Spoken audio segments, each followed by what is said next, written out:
অতীতে যে কাজগুলো করেছে সব জায়গাগুলো আবার একই জায়গায় ভেঙেছে। এটা কেন ভেঙেছে সেই সমস্ত বিষয়গুলো খতিয়ে দেখার জন্য বলা হয়েছে। ফেনীবাসী যারা ভুক্তভোগী তাদের সাথে আলোচনা করেই সমস্যার সমাধান করা হবে। এটা এই নয় যে সরকার উপরের থেকে চাপিয়ে দেওয়া কোনো কিছুই করছে। এখানে নদীর পানির গতি, এটার ফ্রিকোয়েন্সি, এটার ডেন্সিটি, এটার বয়েন্সি, সমস্ত কিছুই বিবেচনার মধ্যে নিয়ে এই কাজগুলো করা হবে। পরীক্ষা নিরীক্ষা করেই করা হবে যাতে এটা স্থায়ীভাবে সমস্যার সমাধান করা যায়।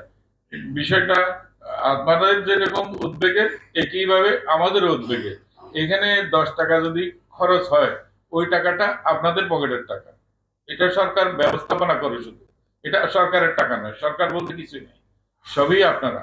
এটা জনগণের টাকা। জনগণের টাকা কোথায় খরচ হচ্ছে, ন্যায্যভাবে হচ্ছে কিনা এটা দেখার অধিকার জনগণের অবশ্যই আছে, এবং এটার জন্য জবাবদিহিতারও প্রয়োজন আছে। সরকারকে জবাবদিহি করতে হবে, যারা খরচ করে তাদেরও করতে হবে। কাজের মান যদি খারাপ হয়ে থাকে, কেন খারাপ খারাপ হয়েছে সেটা সংশ্লিষ্ট যারা এটা কাজ করেছেন তাদেরকে জবাব দিতে হবে একসময়। অবশ্যই তাদেরকে জবাব দিতে হবে। অন্যান্য উন্নত দেশগুলোর কারণে জলবায়ুর এই রুদ্র রূপ আমাদের দেখতে হচ্ছে, এবং সেটা প্রকোপ আমাদেরকে ভুগতে হচ্ছে।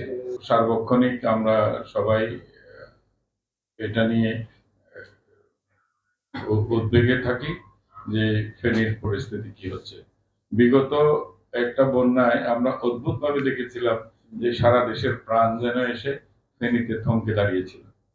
প্রচুর, আমি নিজে আসছিলাম এখানে এই বন্যার সময়। আমি 2 দিন থেকেছি, এবং বাস্তবতায় দেখেছি যে মানুষ সংকটকালে কিভাবে আমাদের জাতি এক এবং অবিচ্ছেদ্য হয়। এক অসাধারণ অভিজ্ঞতা। ফেনীতে বন্যাজনিত যে সমস্ত সমস্যাগুলো সৃষ্টি হচ্ছে, এগুলি যতটুকু সম্ভব আমরা এগুলিকে অ্যাড্রেস করবো যথাযথভাবে, এবং এটার জন্য অনেক বড় এক প্রকল্প নেওয়া হয়েছে। আমি আসার সময় আমাকে আহ, পানি সম্পদ উপদেষ্টা মহোদয়া বলেছেন যে প্রায় 7,000 কোটি টাকার একটা বড় প্রকল্প নেওয়া হয়েছে এই মৌরি ওইটা বাস্তবায়ন হলে আশা করছে সরকার যে এই দুর্ভোগ থেকে হয়তো আমরা পরিত্রাণ পাবো। কিন্তু বিপদ যদি তার চাইতে বড় আসে, আমরা কি হেরে যাব? আমরা সেটার সাথে লড়াই করবো, আমরা হারবো না। আমাদের এই প্রচেষ্টাটা অব্যাহত থাকলে আমরা আশা করছি যে আমরা এই সকল দুর্ভোগে, সকল দুর্যোগে আমরা উত্তরণ ঘটাতে পারবো। পানির বন্যা জনিত যে সমস্ত বিষয়গুলো আমাদের তাড়িত করে বেশি, সেটা এই অঞ্চলের মানুষ অতি বেশি আমার মনে হয় যে এটা মোবাইল ফোনের ট্যাক্স ইত্যাদি করার প্রবণতাটা একটু বেশি। এত বেশি পায় যে সবাই কান্নাকাটি করে, কোনো ত্রাণ লাগবে না আমাদের, এই নদীর বাঁধ দিয়ে দিলে আমরা রক্ষা পাই, আমাদের ত্রাণের প্রয়োজন নাই, এরকম প্রায় সময় আমরা দেখছি। অনেক বেশি এটা দেখছি।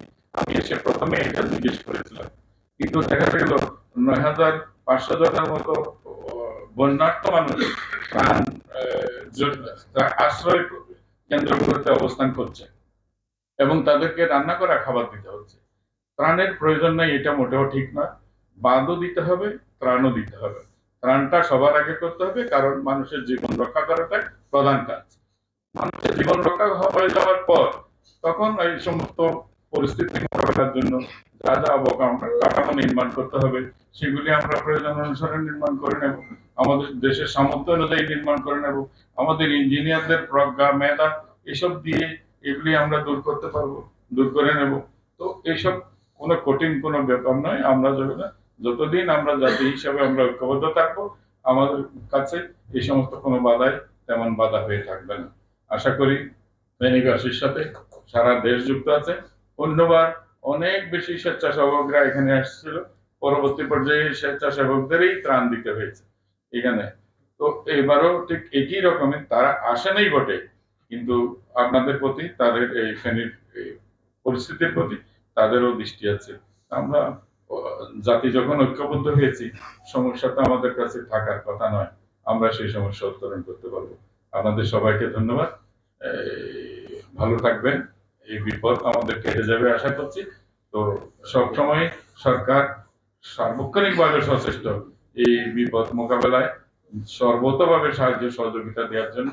এটা সরকারের দায়িত্ব এবং কর্তব্যও বটে। আগে জীবনটা বাঁচান, তারপরে আপনার বাদের কথা বলেন।